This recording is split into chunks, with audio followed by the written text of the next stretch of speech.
Então, mais uma vez eu cumprimento os irmãos com a graça e a paz do nosso Senhor Jesus Cristo. Convido os irmãos para darmos sequência ao nosso estudo na primeira carta de João. No capítulo 3, vamos fazer a leitura do versículo 1 até o versículo 10. Nós já estudamos os versículos 1 e 2 na semana passada. Nós vamos ler do 1 até o 10 para abranger a porção mais completa do nosso texto. Amém?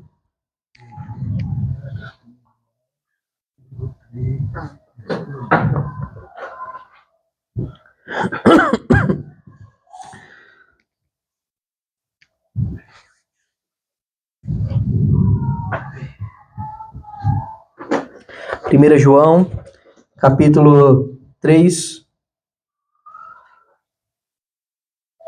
do versículo 1 até o versículo 10, a palavra do nosso Deus diz assim: Vejam que grande amor o Pai nos tem concedido, a ponto de sermos chamados filhos de Deus. E, de fato, somos filhos de Deus. Por essa razão, o mundo não nos conhece, porque não o conheceu. Amados, agora somos filhos de Deus, mas ainda não se manifestou o que haveremos de ser.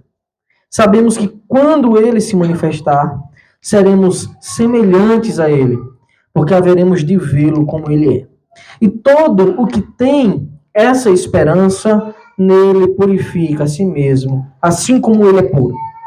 Todo aquele que pratica o pecado também transgride a lei, porque o pecado é a transgressão da lei. Vocês sabem que ele se manifestou para tirar os pecados, e nele não existe pecado. Todo aquele que permanece nele não vive pecando. Todo aquele que vive pecando não viu nem o conheceu. Filhinhos, não se deixem enganar por ninguém. Aquele que pratica a justiça é justo, assim como ele é justo. Aquele que pratica o pecado procede do diabo, porque o diabo vive pecando desde o princípio. Para isso se manifestou o Filho de Deus, para destruir as obras do diabo. Todo aquele que é nascido de Deus não vive na prática de pecado, porque nele permanece a semente divina. Este não pode viver pecando porque é nascido de Deus.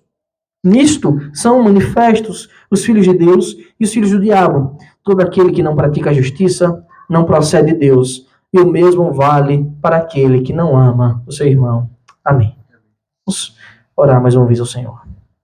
Deus bendito, agora, diante da tua palavra, Pai, nós clamamos a tua misericórdia, clamamos, ó Deus, pela tua iluminação, para que o teu Santo Espírito nos ajude a compreender as ricas virtudes da tua palavra, também a aplicar em nossas vidas, de modo que o Senhor seja glorificado em cada uma das nossas ações.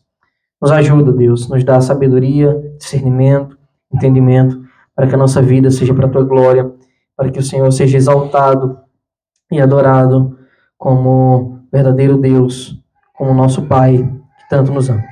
Em nome de Jesus nós oramos. Amém. Meus irmãos, nós tivemos a oportunidade na semana passada de estudar os versículos 1 e 2 desse capítulo. Tá?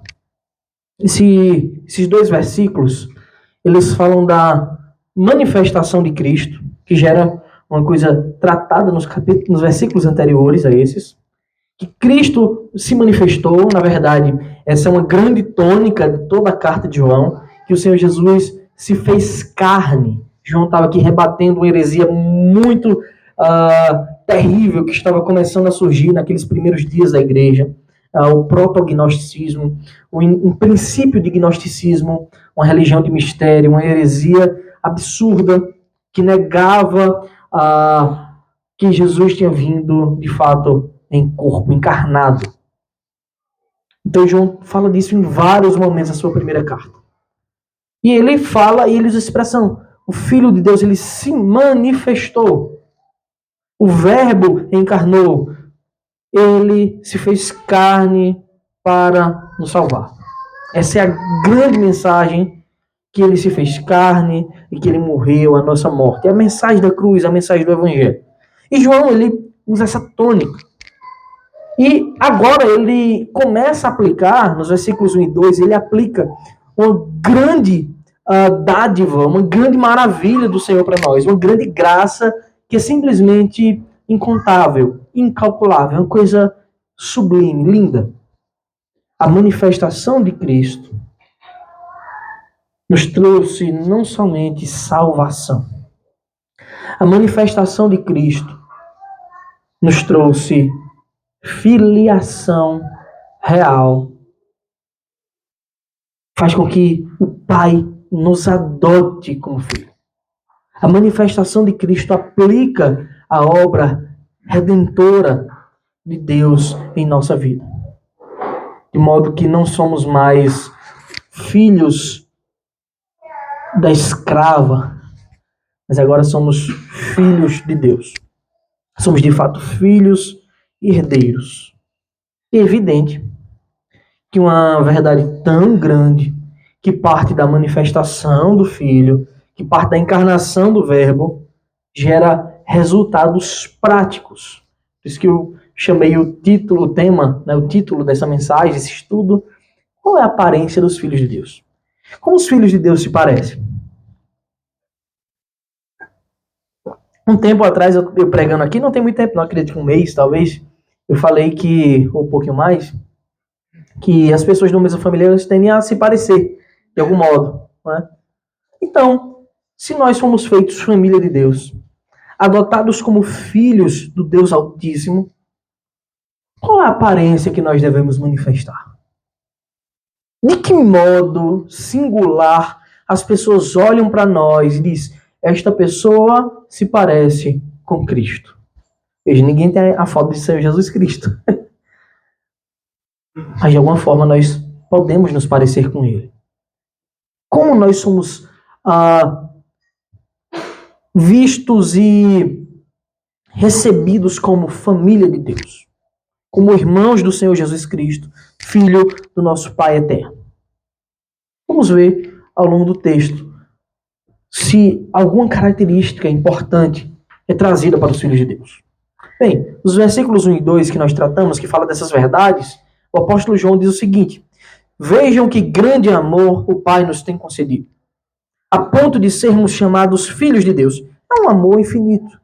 É um amor que simplesmente não tem como descrever. É um grande amor. É aquele mesmo amor que João escreve as palavras de Jesus, e Jesus diz para Nicodemos, porque Deus amou o mundo de tal maneira que deu seu Filho unigênito, para que todo o que nele crê não pereça, mas tenha a vida eterna.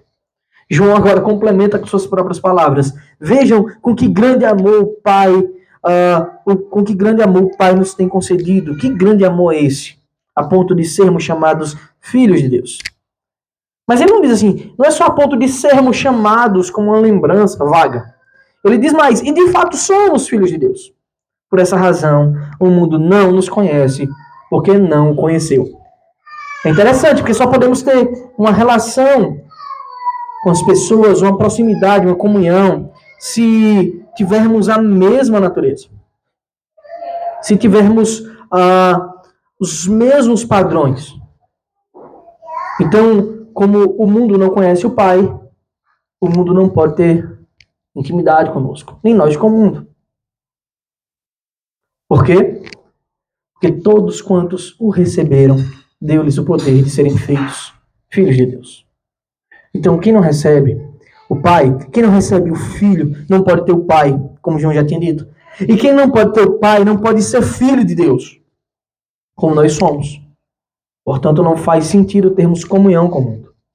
Eles não conheceram o Pai, então não podem conhecer o Filho. E nem podem conhecer aqueles que agora devem se moldar ao Filho, parecer com o Filho. Amados, João diz mais, agora somos filhos de Deus, mas ainda não se manifestou o que haveremos de ser.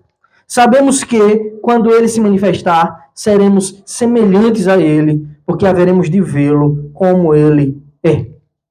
E ainda tem uma promessa maior, uma promessa da segunda vinda de Cristo, uma promessa de que seremos agora mais parecidos com ele, e a gente ainda vai ver como é que em que sentido seremos parecidos com ele, mas isso agora será de uma forma absoluta. Não será mais em partes, mas por completo. E vamos descobrir o que é que João quer dizer com isso. Bem, eu quero convidar vocês para abrirem, antes de tudo, o texto de Gálatas, capítulo 4, versículos de 1 a 7, para a gente ver o que Paulo diz sobre o nosso estado antes de receber o Senhor e depois de o recebermos. Paulo estava pregando para uma igreja, Gálatas, capítulo 4, versículos de 1 a 7. Paulo estava escrevendo para uma igreja problemática, uma igreja que estava abandonando ensinos que o pai tinha dado, por meio do seu apóstolo Paulo. E Paulo está relembrando aquelas pessoas sobre a graça de Cristo, sobre o que Cristo fez por elas. Então, Gálatas, capítulo 4, versículos de 1 a 7, é um texto incrível, tá? Um texto até complexo, se a gente for analisar a continuidade dele, mas não vamos fazer isso, somente esse trechinho para elucidar a nossa passagem. Capítulo 4, versículo 1, diz assim: digo, porém, o seguinte: durante o tempo em que o herdeiro é menor de idade, em nada difere de um escravo, mesmo sendo o senhor de tudo. Olha que coisa interessante. Por que o herdeiro menor de idade em nada difere do escravo? Porque o herdeiro menor de idade não manda em nada. Tem que se reportar ao pai igual o escravo se reporta ao dono de tudo. E naquela época, você deve estar lembrado, deve saber que a escravidão era uma coisa comum. Não era a escravidão no sentido, nos termos que tínhamos aqui, racial, mas era uma escravidão de servidão mesmo. E os motivos eram muitos, tá? Para essa escravidão. Versículo 2. Mas está sob tutores e curadores até o tempo predeterminado pelo pai. Então, enquanto não atingir a maioridade, mesmo sendo herdeiro, ele não dá ordens ainda. Ele está debaixo da ordem dos tutores, daqueles que o estão ensinando, fazendo crescer. Paulo está falando, fazendo uma parábola, né? Coisas que eram até comuns ali. Como Jesus fazia várias parábolas, Paulo agora está usando a família como parábola para uma verdade da família da fé. Assim também nós, quando éramos menores, estávamos escravizados aos rudimentos do mundo. Então Paulo associa a menoridade aqui ao nosso velho homem. Mas, quando chegou a plenitude do tempo, ou seja, quando chegou o tempo pleno, o tempo pré-determinado pelo Senhor, Deus enviou o seu Filho, nascido de mulher, nascido sob a lei, para resgatar os que estavam sob a lei, a fim de que recebêssemos a adoção de filhos. Interessante como Paulo está na mesma temática aqui do que João está falando. Só que Paulo ele tem uma linguagem mais teológica, né, mais direta, né, mas, olha, éramos escravos. A condição do homem era assim, estava escravizado debaixo do pecado. Mas no tempo pleno, na plenitude dos tempos, isso é, quando Jesus veio ao mundo, quando o Verbo encarnou, porque de fato ele veio, o Filho do Homem fez-se carne. Então, diferente de João, que usa alguns termos, né? Ele se fez carne, ele se manifestou. Paulo diz que ele veio nascido de mulher, mostrando que ele teve um nascimento como todos os homens nasceram. Nascido sob a lei, debaixo da lei, debaixo do jugo da lei, para que ele se moldasse a nós e para que ele cumprisse aquilo que éramos incapazes de cumprir. Para só então acontecer o contrário. Para que nós possamos ser moldados a ele. Para que nós recebêssemos a adoção de filhos. A mesma temática que João está tratando lá. Veja com que grande amor o Pai nos tem concedido a ponto de sermos chamados filhos de Deus. Aí Paulo diz mais. E porque vocês são filhos, agora olha a consequência de sermos tidos como filhos de Deus, do Senhor ter nos adotado. Deus enviou o Espírito do seu Filho ao nosso coração. E esse Espírito clama, Abba, Pai. Essa é a grande dádiva. Aquele que não é filho de Deus não pode ter o Espírito. Aquele que tem o Espírito é filho de Deus. Vocês conseguem perceber que é incapaz de acontecer uma coisa diferente disso? O que não é filho ter o Espírito? Ou o filho não ter Espírito? Quem é filho tem o Espírito. Quem tem o Espírito é filho. É uma dupla equivalência. Assim, você já não é mais escravo, porém filho. E sendo filho, também é herdeiro por Deus. É o que Paulo escreve. Então ele fala aqui da plenitude do tempo, que é essa manifestação de Cristo. Ele fala daquilo que o Senhor Jesus veio fazer, promover o nosso resgate. Ele veio sob a lei justamente para isso, para promover o nosso resgate. Porque a lei nos condenava. A lei diz, você erra nisso, nisso e naquilo outro. E Deus é perfeito. E Deus é justo. Quando você for colocado diante desse juiz, ele vai olhar para a lei e a lei vai lhe condenar. A lei procede dele, inclusive. A lei é boa, a lei não tem defeito. Agora você está cheio de defeitos. Engraçado. Quando a gente para pensar nisso, a gente vê aqui a colisão de duas características do nosso Deus. Duas de seus atributos sendo colididos aqui. Temos a justiça e temos ao mesmo tempo a graça. O seu amor manifestado. Algumas pessoas acham que é incompatível, né? Deus totalmente justo, totalmente amoroso. Aqui está a mistura dessas duas coisas. O Deus amoroso que não nega a sua justiça. Algumas pessoas podem pensar, Deus é tão bom, porque ele simplesmente não perdoa tudo, salva todo mundo. O pensamento até bobo, mas é comum vir à cabeça das pessoas, quando não tem um conhecimento, ou quando não reflete bem sobre as verdades bíblicas. A resposta é simples, se Deus perdoa todo mundo, o que é que ele faz com a justiça dele? Ele nega a sua própria justiça? Ele nega o seu próprio atributo? O que Deus faz é, ele confirma a sua justiça, porque a sua justiça é boa. Se ele nega a sua justiça, aí ele está agindo de forma má. Porque a sua justiça é totalmente pura, santa, boa. O que ele faz é manifestar o seu amor. Como é que ele manifesta o seu amor? Ele não anula o julgamento, ele não anula o tribunal. Ele envia o seu próprio filho para pagar em nosso lugar, para satisfazer a sua justiça. Então temos aqui a colisão. Justiça e amor subsistindo.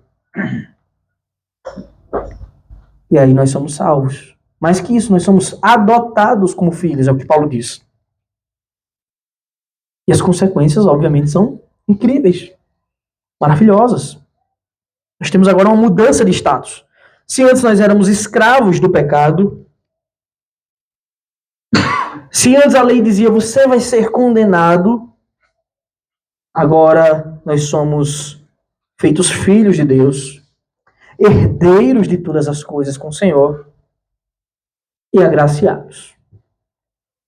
João relata que isso é fruto do grande amor de Deus. Agora, quando nos deparamos com esse amor tão grande, qual a nossa resposta para esse amor? Qual a nossa resposta para a promessa que João vai fazer de que o Filho voltará? Ele se manifestará uma segunda vez. Como respondemos isso? Evidente que essas verdades subsistindo, elas não ficam as pessoas não ficam inertes diante dela. Elas não ficam sem uma resposta.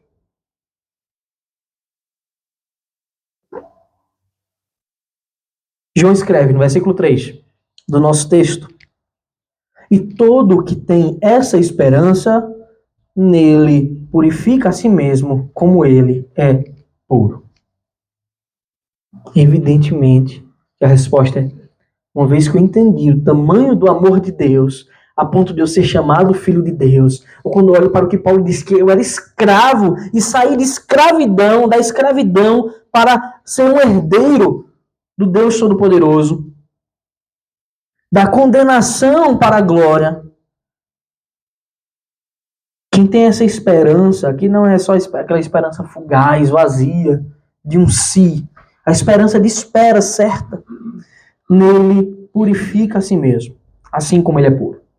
Ou seja, busca uma vida agora de pureza, de aperfeiçoamento no Senhor. Como é que a gente sabe? Como saber da verdade da adoção e permanecer levando a mesma vida? Como é que alguém diz amar a glória da eternidade, que expulsa todo o pecado, a glória que diz, você não vai ter nem pecado, nem a consequência do pecado. E eu digo, olha que maravilha, eu estou muito ansioso pelo céu. Enquanto eu não chego lá, eu vou me divertindo aqui no pecado. Eu vou pecando e amando pecar. Faz sentido uma coisa dessa? É evidente que não faz sentido. Não condiz com o que a Bíblia nos ensina. A lógica que João traz é bem simples. Os que esperam no Senhor com fé se purificam nele. Aqueles que aguardam a sua segunda vinda, a sua segunda manifestação, porque creem que ele já veio, porque já foram purificados, salvos, agora mais e mais se purifica nele. Há um tempo atrás eu citei muito aqui, e os irmãos já devem ter observado que quando eu estou em um texto, em uma passagem que é muito marcante, eu cito ela por um tempo, que fixe, né? Tem uma época que eu fiquei citando aqui as bem-aventuranças, em toda pregação citava e repetia as bem-aventuranças, que é para ficar na mente mesmo. Outro tempo, eu falava de duas coisas que Cristo faz por nós, em relação à santificação. A santificação no conceito daquilo que ele faz absolutamente, ele faz de nós santos. Se você foi salvo, agora você é santo, é o que Cristo faz. Nós chamamos isso de os indicativos da fé. Cristo te separou, então você é santo se você crer nele. Significa dizer que o fato de Cristo ter te feito santo, separado, você agora é impecável? Não. Aí vem o que nós chamamos de os imperativos da fé. Uma vez que Cristo te santificou, ele te separou do mundo, agora você deve buscar viver em santidade. Esses são os imperativos. Quando a Escritura diz, ame ao próximo como a si mesmo. Quando a Escritura diz, ame a Deus acima de todas as coisas. Faça isso, não faça aquilo, viva para a glória de Deus. São os imperativos na vida do crente. Todos eles bons, tá? O Senhor não nos manda fazer nada que é mal. Sempre são coisas boas. É isso que João está fazendo aqui. Os que esperam no Senhor com fé se purificam nele. Aqueles que já foram santificados, adotados por Deus, agora eles vivem em conformidade com o Pai que nos salvou. Abdicam de uma vida de licenciosidade, de uma vida de pecado, para viver para a glória de Deus. Iniciam a sua caminhada de pureza desde já, não agora. Amam a pureza porque Ele mesmo, porque o Senhor é puro. Se o Senhor é puro e amamos ao Senhor, não faz sentido amarmos a impureza, aquilo que é contrário ao nosso Deus. É por isso que João diz, todo aquele que pratica o pecado também transgride a lei, porque o pecado é a transgressão da lei. Isso é uma das definições mais básicas que a gente tem na Escritura e muito importantes que a gente jamais deve perder isso em mente. Cristão maduro deve saber disso. O que é o pecado? O pecado é uma afronta ao Senhor, o pecado é mal, o pecado é consequência da escravidão, tudo isso. Mas de forma simples, o pecado é a transgressão da lei. Que lei? Da lei de Deus. O pecado é quando a gente faz o contrário do que Deus disse para fazermos. Deus disse, faça isso, e você não faz. Ou Deus disse, não faça isso, e você faz. É a desobediência. Se o pecado é a transgressão da lei, a transgressão de leis é um crime, podemos dizer e fazer essa alusão que o pecado é um crime contra Deus. Por isso, todas as vezes que a gente peca, a gente comete um crime contra o Senhor. Para que impacte a sua mente, você perceba isso. Davi, né, depois de ter feito atrocidades, todo tipo de pecado, ele escreve um salmo, pequei contra ti, e contra ti somente. Porque o pecado, em suma, é afrontar a santidade de Deus. Aquilo que Deus é. Pode falar, meu. Em Hebreus 10, 31.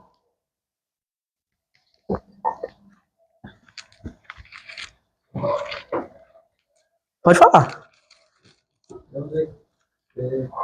Pois conhecemos aquele que diz: a mim pertence a vingança, Eu é quem retribuirei. eu retribuirei, e outra vez o Senhor julgará o seu povo. Terrível coisa é cair nas mãos do Deus vivo. Isso.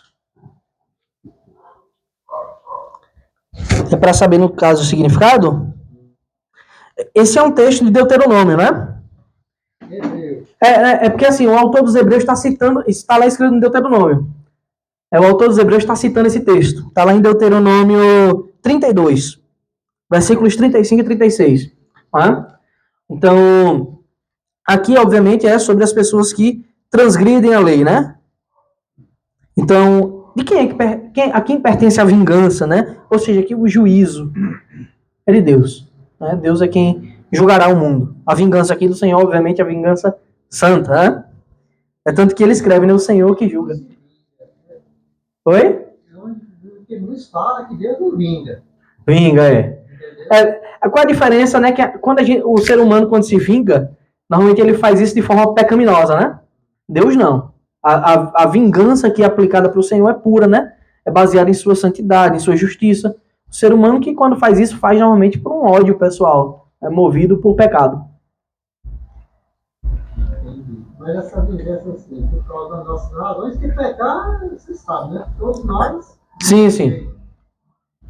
Sempre está no pecado, como Deus diz. O homem que não tem pecado está mentindo. Sim, sim. Não, então, aqui não está negando a misericórdia de Deus, tá? Só está falando que ele é o Deus que julga. Deus continua sendo bondoso, misericordioso, né? Para aqueles que... Exatamente. Para aqueles que são agraciados, aqueles que se arrependem dos seus pecados, o Senhor... Mas tá lá, ó, Deuteronômio 35 e 36, o versículo... Aliás, é só um recorte, né, que o autor aos Hebreus faz. O versículo 35 e 36 diz assim: a mim pertence a vingança, a retribuição. A seu tempo, quando resvalar o seu pé, porque o dia da sua calamidade está próximo e seu destino se apressa em chegar. Porque o Senhor fará justiça ao seu povo e se compadecerá dos seus servos quando notar que o poder dele se foi e já não há nem escravo nem livre. Né? Então, quando a gente olha assim, o texto completo, dá para entender melhor que ele está falando ali realmente dos inimigos do povo de Deus. Né? Bem, então, e é justamente isso, né? Aquele que transgride a lei, pega contra o Senhor, e é o nosso Deus, a gente sabe, está muito claro, não só nesse texto, mas em muitos outros, de que ele julgará o mundo segundo as ações das pessoas.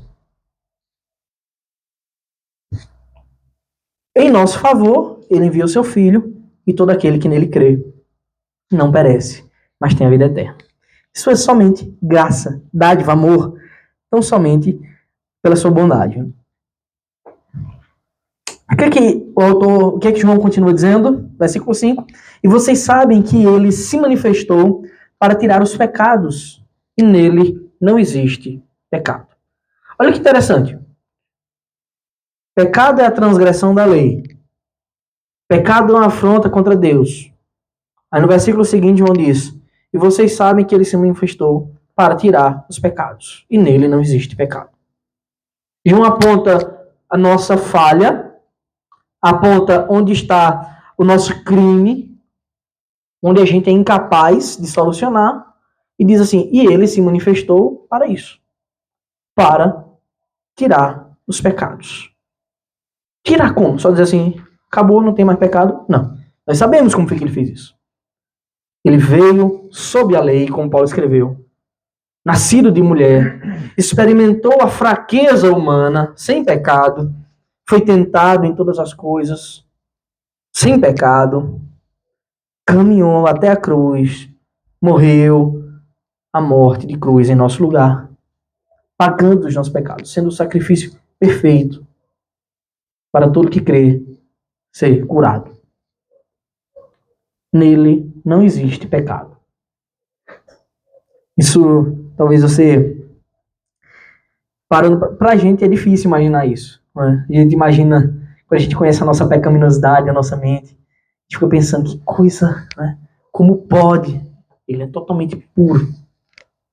totalmente santo, vindo morrer a nossa morte. Nele não existe pecado. Aqui está o motivo da primeira manifestação, da primeira vinda de Cristo. Ele se fez carne para tirar o pecado, para pagar nossa dívida, para nos libertar da escravidão, do senhorio do pecado, para purificar as nossas consciências, não só pagar o pecado judicialmente, mas também purificar, fazer de nós novas criaturas e, por fim, para nos livrar da presença do pecado. João deixa bem claro assim, ó, e nele não existe pecado. Ele é totalmente puro, totalmente santo. É o mesmo que dizer, como ele tinha dito já, ele é luz, habita em luz inacessível. Então vem a pergunta, como conhecer um verdadeiro cristão? Ou qual é a aparência dos filhos de Deus? Está muito claro a estrutura do que João está dizendo. O pecado é uma afronta a Deus. Cristo veio te fazer filho porque você era um pecador. E veio lhe purificar. A condição é essa. Você ser liberto da escravidão e ele te faz filho.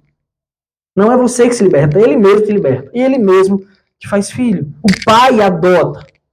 O pai envia como bênção o espírito do seu filho. Para quê? Como nosso consolador, para nos auxiliar em todas essas coisas, para que a gente não peque. Está claro o tempo todo que o nosso grande inimigo, o maior inimigo, não é o diabo, é o pecado. O diabo é um inimigo. O mundo é um inimigo também, no sentido da ética mundana. Mas o nosso grande inimigo é o pecado. Então João conclui no versículo 6. Todo aquele que permanece nele não vive pecando. Olha a condição de permanecer nele. Quem permanece nele é que não vive pecando. Todo aquele que vive pecando não o viu nem o conheceu. Porque depois de uma exposição tão fechadinha, tão importante, a lógica é bem simples. Aquele que vive pecando, aquele que se deleita no pecado, só tem uma explicação para isso. Ele não conheceu a Deus. Ele não conheceu o Filho. Ele não nutre comunhão com o Filho, nem com o Pai, consequentemente. Né? Lembra que ele disse? Para ter comunhão com o Pai, tem que ter com o Filho. Quem não tem o Filho, não tem o Pai. Quem tem o Filho, tem igualmente o Pai. Quem vive pecando, não tem o Pai, nem o Filho, nem o Espírito Santo. Porque só tem o Espírito Santo aquele que recebe o Filho. E quem recebe o Filho tem o Pai. Vocês estão entendendo? Ou tem a Trindade por completo, Deus por completo, ou nada. A nossa vida deve ser de santidade. É isso que João está dizendo. Vocês, nós, fomos chamados para viver uma vida de santidade. Observe que João não disse que o cristão ele é impecável. João não disse que o cristão não peca. Ele fala daquele que vive pecando, como uma prática diária, comum, como a coisa ordinária da vida. O cristão não vive mais pecando, simples, porque ele não é mais escravo. Ele agora pode dizer não. O pecado na vida de um crente deve ser o acidente, Nicodemos fala isso, né? Deve ser o acidente, não o percurso. Ele cita, né, quando fez uma viagem gigantesca, não sei quantos 1000 quilômetros, que o pneu furou, sei lá, 2 vezes. Isso é comum que isso aconteça. O que não é comum é a cada 100 metros o pneu furar. O pecado é assim na vida do cristão. Não é comum que seja o tempo todo, toda hora. As palavras que João usa aqui são muito fortes. Todo aquele que vive pecando não viu, nem o conheceu. Então, assim conhecemos um cristianismo falso. A prática do pecado sem uma mudança de vida, sem um arrependimento sincero e demonstrado em suas atitudes, demonstra um cristianismo falso. Por isso é contrário à obra de Cristo. A obra de Jesus liberta da escravidão, purifica a consciência, muda a vida e dá uma vida nova. Aquele que não manifesta isso, e que foi liberto da escravidão, purificado a consciência, recebido uma vida nova para mudar de vida, bem simples, não foi alvo da graça de Deus. Quem vive contrário a isso, não viu, nem o conheceu. Então a gente começa a construir a nossa resposta aqui. Qual a aparência de um cristão? Qual a aparência do Filho de Deus? Ela não é física, mas ela é demonstrada na sua nova vida, no novo caminhar, no novo procedimento, naquilo em que nós nos deleitamos. E aí, parágrafo seguinte, né, de 7 a 10, versículo 7 a 10, né, João faz uma diferença com palavras fortes. Ele vai separar o mundo em dois grupos. Os que são filhos de Deus e os que são filhos do diabo. Bem fortes, palavras de João.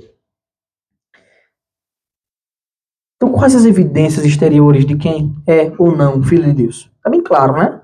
A busca por santidade, a vida nova, a gente já viu. No versículo 7, João, e é comum que até ser repetitivo, um pouco faz parte, né, da linguagem do judeu fazer isso, repetir bastante, usar paralelismos, né, para reforçar uma ideia. Versículo 7 diz assim: Filhinhos, não se deixem enganar por ninguém. Aquele que pratica a justiça é justo, assim como ele é justo. Agora, isso é uma coisa bem óbvia, né? Quem pratica a justiça é justo. Mas é justo por quê? Porque ele é justo. Como ele é justo. O injusto, ou seja, quem pratica a injustiça, é incapaz de praticar a justiça. Entende? Quem não foi alvo da graça de Deus é incapaz de ser justo por si mesmo. Romanos 3, de 10 a 20 é uma prova disso. Né? Aquele texto de Romanos lá: não há um justo sequer, todos a uma se fizeram inúteis, a boca deles é como um sepulcro aberto, com a língua ordem, veneno, engano, seus pés são velozes para derramar sangue. Paulo sai falando assim um monte de coisa sobre a vida de quem não foi transformado, justificado, salvo por Cristo.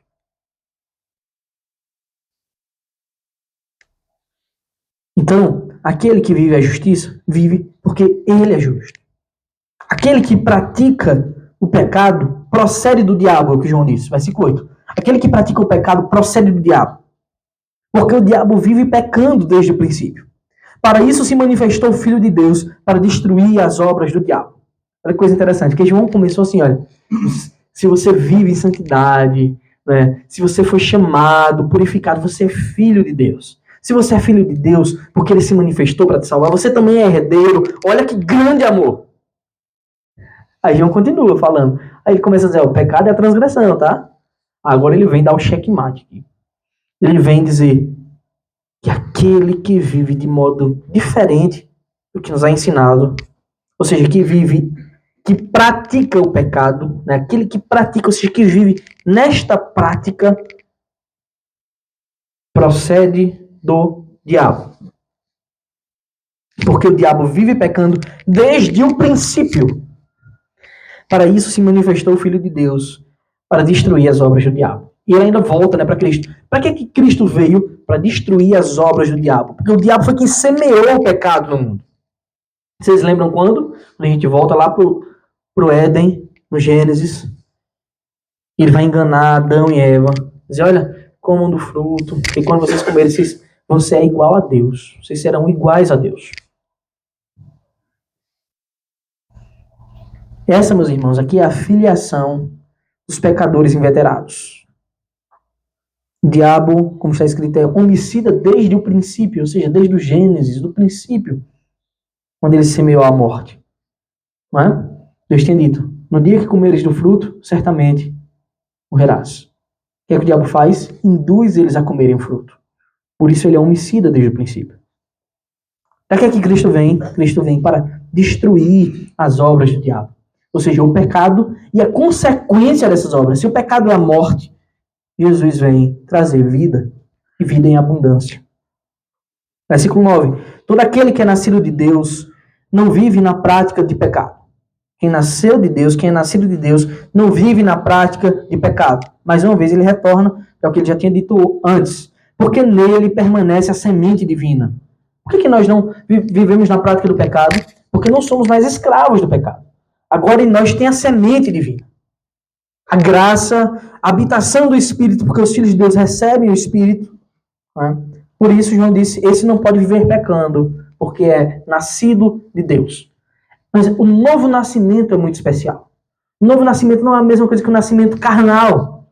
Ser nascido de Deus confere uma coisa que o nosso nascimento físico não pode nos conferir. Que é a habitação do Espírito, a regeneração, a libertação da escravidão do pecado. Então, aqui está, meus irmãos, bem claro, a impossibilidade de um crente de verdade viver em pecado. Porque permanece a semente divina, porque ele é nascido de Deus. Né? Você vê que toda vez que a gente chega nesses pontos, você só pode chegar a uma conclusão. Se um crente que foi nascido de Deus não pode viver em pecado, logo ele não pode perder a salvação. É impossível que essas duas coisas aconteçam. Só restando uma resposta, que é aquela que João já disse. Aquele que tem a aparência de crente, mas que vive em pecado, nunca foram dos nossos. Estavam no nosso meio, mas não eram dos nossos. O João já tinha dito antes. Esse texto também rebate aquela denúncia, né, caluniosa de quem não entende as doutrinas da graça, da eleição. Você disse que é salvo, se você é salvo, então tá tudo certo. Uma vez salvo, salvo para sempre, então eu vou viver do jeito que eu quiser. Quem fala isso nem leu a Bíblia, né? Nem leu a Bíblia, né? Porque a nossa salvação não tem um fim em si mesmo. Apesar dela ser incrível, perfeita, a gente é salvo também para um propósito, que é viver em santidade. Está muito claro, aquele que foi salvo, que permanece a semente divina nele, que é nascido de Deus, ou seja, que também é filho de Deus, que recebeu uma nova vida, que busca a pureza, não pode viver pecando. Quem vive pecando não viu nem o conheceu. Versículo 10, João encerra essa sessão dizendo assim: nisto são manifestos os filhos de Deus e os filhos do diabo. Ainda diz mais. João ainda diz mais. Só tem duas possibilidades para o mundo. Ou você é filho de Deus ou é filho do diabo. Filho de Deus não pode viver pecando. Todo aquele que não pratica a justiça, ele tinha falado que aquele que pratica a justiça é filho de Deus, né? Agora ele diz o contrário. Todo aquele que não pratica a justiça não procede de Deus. E agora João volta para um tema que ele já tinha tratado antes. Nesse capítulo ele está falando de justiça o tempo todo. Transgressão da lei é pecado. Transgressão da lei remete à justiça. Ser justo ou não remete a cumprir a lei. Apesar que a gente sabe que ser justo é uma obra de Cristo, né? A justificação pela fé. Agora João, ele remete a uma coisa que ele já tinha dito. Ele volta e completa agora tudo. Ele já tinha dito tudo isso que a gente está vendo antes. Só que ele agora está falando tudo de novo em relação à justiça. E agora ele une as duas. Todo aquele que não pratica a justiça não procede de Deus. E o mesmo vale para aquele que não ama o seu irmão. Lembra que ele passou um tempão falando de amor, de amar o próximo? Então, quem não ama o seu irmão não procede de Deus. Agora ele juntou essas duas coisas. Quem não vive em santidade, em justiça, não procede de Deus. Quem não ama o seu irmão não procede de Deus. Agora aqui a gente fecha a nossa pergunta. Qual a aparência dos filhos de Deus? Os filhos de Deus são aqueles que vivem em justiça e que amam seus irmãos. Essas duas coisas são fundamentais para um filho de Deus. Viver em santidade e amar o irmão. São os dois parâmetros que devemos nós fazermos todos os dias uma autoanálise para que a gente saiba se a gente está de fato andando nos caminhos do Senhor ou não. O mesmo vale também para que a gente distingua, né, os ímpios, os falsos crentes, dos verdadeiros. Né? Os filhos de Deus praticam a justiça, buscam andar em conformidade com a lei do Senhor e amam a lei de Deus. Os filhos de Deus também amam os seus irmãos. Esse é um novo mandamento que permeia todo o Evangelho. Amar como Cristo nos amou, sacrificialmente. Né? Se a gente é chamado para amar sacrificialmente, que dirá suportar, aturar os irmãos, né? Bem mais que isso. Bem mais que isso. Essas são as marcas do verdadeiro cristão, essas são as aparências dos filhos de Deus, que são moldados a Cristo. Foi o que Cristo fez. Cristo cumpriu a lei perfeitamente. Ele provou que era justo, sem falha. Foi o que Cristo fez. Nos amou até, o pastor Davi falou aqui, não foi domingo, até a morte. Nos amou até o fim. Foi o que Cristo fez, essas duas coisas. Totalmente justo, totalmente amoroso. E é o que nós esperamos que Deus seja, né? Porque Ele é isso. Totalmente justo, totalmente amoroso. Nós somos chamados para sermos o quê? Justos e amorosos. Só que é interessante que João disse assim, ainda não se manifestou o que haveremos de ser. A perfeição ainda está um pouquinho distante. E eu quero voltar para um texto de Paulo, para que a gente lembre sobre isso. Convido vocês a abrirem um dos textos mais lindos da Escritura, que a gente já leu aqui outras vezes, mas sempre que eu tenho oportunidade, eu convido os irmãos para abrirem 1 Coríntios 13. É justamente o texto que fala sobre amor.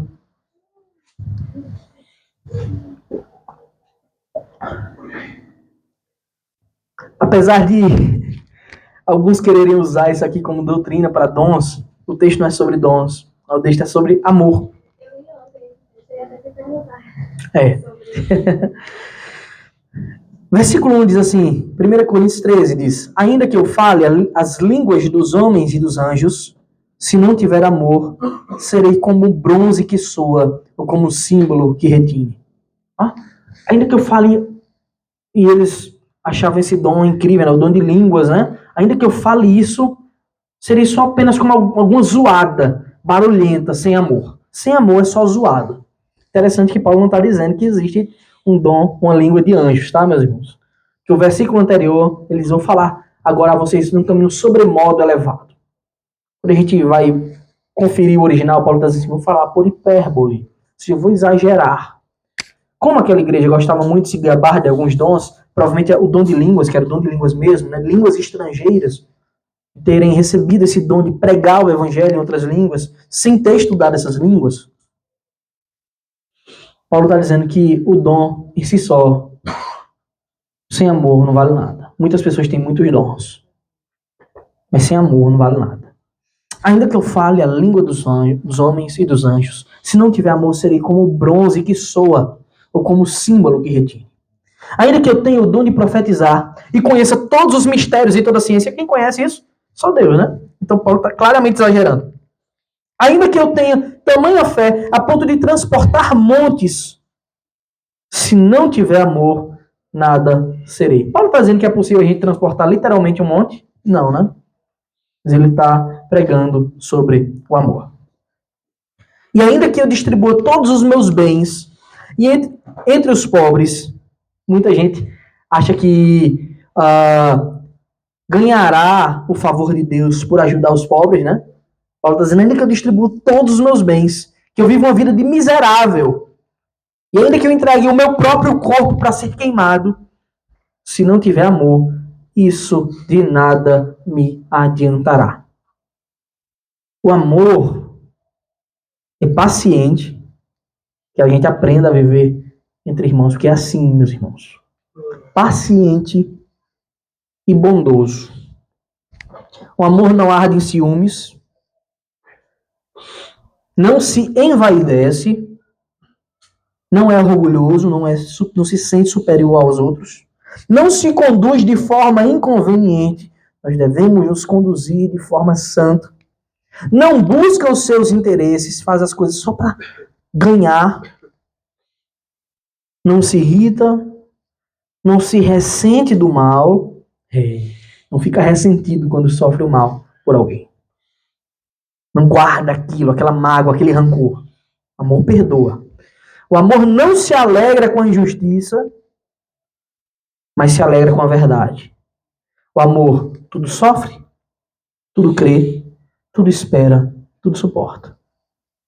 Como é que a gente sabe disso? Porque basicamente Paulo está definindo quem é Cristo aqui. Tudo sofreu, tudo creu, tudo esperou e tudo suportou por amor. O amor jamais acaba.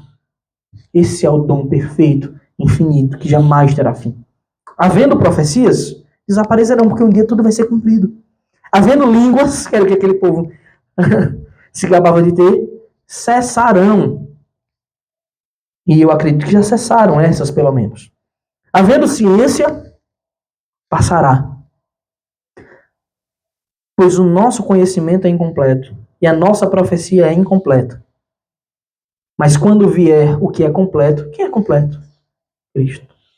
Segunda manifestação de Cristo. Quando vier o que é completo, então o que é incompleto será aniquilado. O que em parte não vai ser mais em parte, não vai existir mais pedaços das coisas.